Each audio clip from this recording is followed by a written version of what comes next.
You ask Tiger to solve. This deals with linear equations with one unknown. The final result is x equals -27. Let's solve it step by step. Group all constants on the right side of the equation. Add 5 to both sides. Group like terms. Simplify the arithmetic.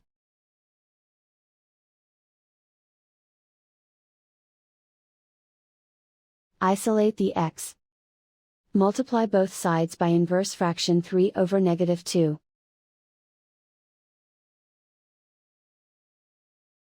Move the negative sign from the denominator to the numerator. Group like terms. Multiply the coefficients.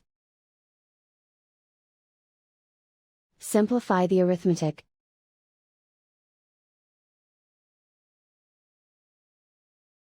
Move the negative sign from the denominator to the numerator. Multiply the fractions. Simplify the arithmetic.